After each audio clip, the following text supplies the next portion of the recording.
Hello guys, study explainer में आपका स्वागत है। आज हम आपको क्लास 8 सब्जेक्ट साइंस चैप्टर 16 प्रकाश एक्सरसाइज सॉल्व करवाएंगे जो आपके एनुअल एग्ज़ाम में आएंगे। आइए इसको फर्स्ट क्वेश्चन देखते हैं। मान लीजिए आप एक अंधेरे कमरे में हैं। क्या आप कमरे में वस्तुओं को देख सकते हैं? क्या आप कमरे के बाहर वस्तुओं को देख सकते हैं? व्याख्या कीजिए। उत्तर में क्योंकि कमरे में प्रकाश नहीं है इसलिए हम कमरे के अंदर वस्तुओं को नहीं देख सकते हैं। यदि कमरे के बाहर प्रकाश हो तो हम खिड़की के शीशे से बाहर की वस्तुओं को देख सकते हैं। सेकंड क्वेश्चन है, नियमित तथा विसरित परिवर्तन में अंतर बताइए। क्या विसरित परिवर्तन का अर्थ है कि परिवर्तन के नियम विकल्प हो गए हैं?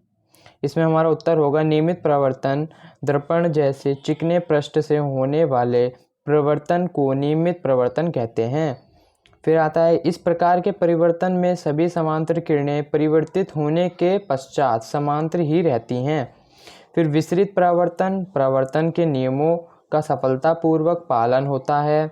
विसरित परिवर्तन में प्रकाश का विसरण गत्ते जैसे विषय परिवर्तित पृष्ठ पर अनियमितताओं के कारण होता है।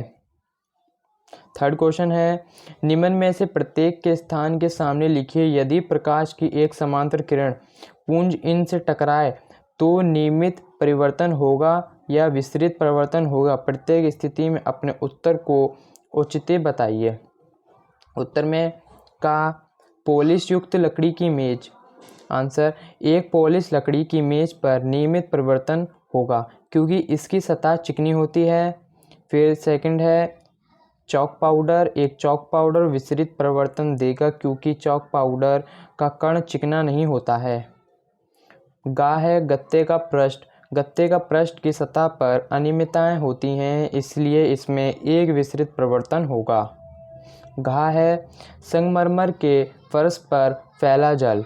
पानी में फैले संगमरमर के पत्थर पर नियमित परिवर्तन होगा। ड़ा में है दर्पण। किसी भी दर्पण में एक चमकदार और चिकनी सतह होती है इसलिए नियमित परिवर्तन होगा। चा कागज का टुकड़ा। कागज के एक टुकड़े में एक खुरदरी सतह होती है इसलिए विसरित परिवर्तन होगा। फोर्थ क्वेश्चन है, परिवर्तन के नियम बताइए। उत्तर में प्रकाश के परिवर्तन के नियम। प्रथम नियम है, आपतित किरण परावर्तित किरण तथा अभिलंब आपतन बिंदु पर सभी एक ही तल में होते हैं।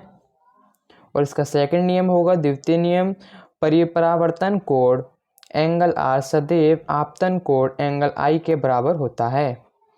सिक्स्थ क्वेश्चन आपका, नीचे दिए गए रिक्त स्थान की पूर्ति कीजिए।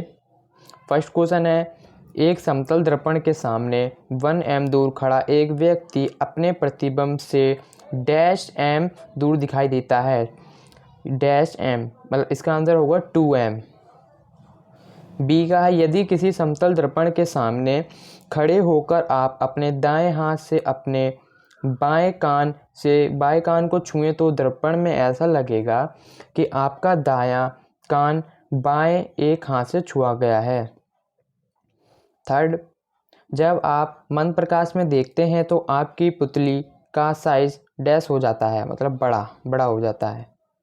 डी, रात्रि पक्षियों के नेत्रों में सलाहकारों की संख्या की अपेक्षा शंकु की संख्या कम होती है। प्रश्न 7 और 8 में सही विकल्प छांटना है। 7 क्वेश्चन पूछा है, आपतन कोण परिवर्तन कोण के बराबर होता है।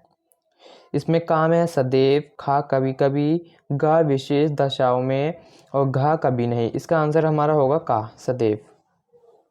8 में पूछा है, समतल दर्पण द्वारा बनाया गया प्रतिबिंब होता है। का पूछा है आभासी दर्पण के पीछे तथा अवधर्ती। खा में है आभासी दर्पण के पीछे तथा बिंब के साइज के बराबर। गा में है वास्तविक दर्पण के पृष्ठ पर तथा अवर्धित। गा में है वास्तविक दर्पण के पीछे तथा बिंब के साइज के बराबर। इसमें हमारा आंसर होगा बी खा। कैलाइडोस्कोप की रचना का वर्णन कीजिए। उत्तर में कैलाइडोस्कोप एक बेलनाकार ट्यूब होती है जिसमें दर्पण की 3 आयताकार पट्टियां प्रिज्म की आकृति में लगा होता है। ट्यूब के एक सिरे को एक ऐसी डिस्क के बंद कर देते हैं जिसमें अंदर एक दृश्य देखने के लिए छिद्र बना हो। ट्यूब के दूसरे सिरे पर समतल कांच की एक वृत्ताकार प्लेट दर्पणों को छूते हुए लगा देते हैं। इस प्लेट छोटे छोटे रंगीन कांच के टुकड़े रख देते हैं जिनकी बहु प्रतिबिंब दिखाई देती है। 10 क्वेश्चन में है मानव नेत्र का एक नामांकित रेखा चित्र बनाइए। आइए इसका डायग्राम भी देख लेते हैं। ये आपका डायग्राम है, इसको बोलते हैं लेंस, ये पुतली और ये कॉर्निया। ये आपके यहाँ पे मैंने एरो करके आप बता दिया है। और ये तो ब्लू ब्लू हैं, इनको बोलते हैं परितारिका। ये आपका डायग्राम है 10th वाले क्वेश्चन का, मानव नेत्र का एक नामांकित रेखा चित्र बनाइए। तो गाइज अगर आपको आगे के क्वेश्चंस चाहिए तो आप मुझे कमेंट्स करना, मैं आपके लिए वो ज़रूर आंसर उनके बताऊंगा। तो चैनल को लाइक एंड सब्सक्राइब ज़रूर करें। Thank you guys.